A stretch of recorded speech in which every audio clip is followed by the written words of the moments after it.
Pag-ibig, hindi laging masaya, pero laging may kwento. Dear Love. Dear Love. Dear Love. Dear Love. Dear Love. Sa Love Radio.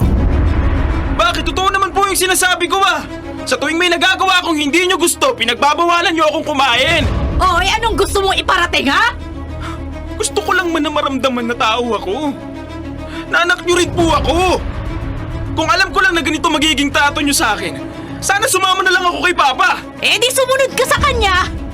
Magsama kayo nung hayop na tatay mo!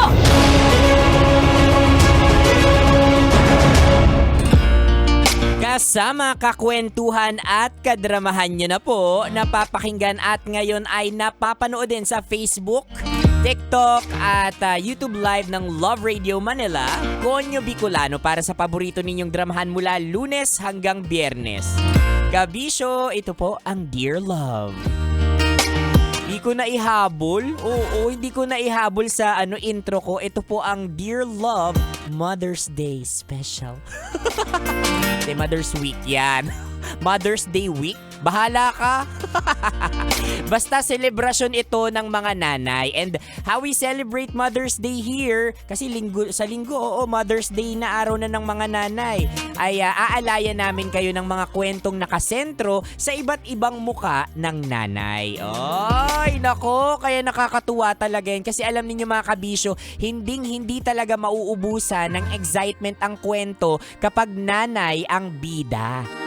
Oh, you heard it right mga kabisyo. Totoo yan, like super legit and all. Kasi katulad nung nanay mo, 'di ba? Ang nanay mo hindi na kailangan ng alarm clock kasi bibig pa lang niya, naku, gigising na hindi lang ikaw, kundi buong barangay, mga kapitbahay mo, pati kaluluwa mo mga kabisyo. Meron din dyan nanay na nonchalant lang. Oo, panonchalant lang. Yung tipong, wag mo na akong bilhang regalo this Mother's Day. Wag mo na akong i-treat ng samgyup, anak. Oo, wag ka nang mag-abala na bilhan ako ng cake na ube flavor. Mga panonchalant pero deep inside gustong-gustong sineselebrate sila. Meron ding mga nanay na tahimik lang. Oo, pero kapag tinanong mo personally, ma, may problema ba tayo? Ba't hindi mo ako iniimikan? Sasabihin niya, naku, wala anak. Okay lang ako. Oo, pero kapag pumunta kayo sa group chat ninyo, yan, makikita ninyo na yung nanay ninyo send ng mga quotable quotes na para bang nakakadurog ng puso. At hanggat walang nagla-like sa mga anak nila, ulit-ulit nilang isisend yan. At doon mo malalaman na may problema pala yung nanay mo. Ay nako, iba talaga no kapag nagiging nanay ang isang babae. Oo, mas nadadagdagan yung toyo.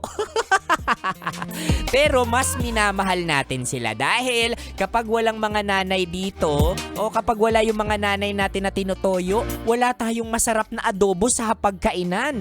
Wala tayong masarap na almusal o wala rin tayong tutong na kanin. Ay nako, kaya sa mga nanay dyan nasa Metro o Mega Manila ka man o probinsya, nako, para sa inyo ang kwentong bubuuhin natin maya-maya sa Dear Love. Anong klaseng nanay kaya ito? For now mga kabisyo, kasama nyo pa rin po ako, ang inyong uragong broski like super legit and all Konyo Bicolano sa paghihintay ng kabuuan ng ating kwento. Oo, sa pagbabalik ko, buong buo na po yan. Napapanood at nakikinig pa rin kayo ng paborito ninyong dramahan mula Lunes hanggang Biyernes. Mga kabisyo, ito po ang Dear Love.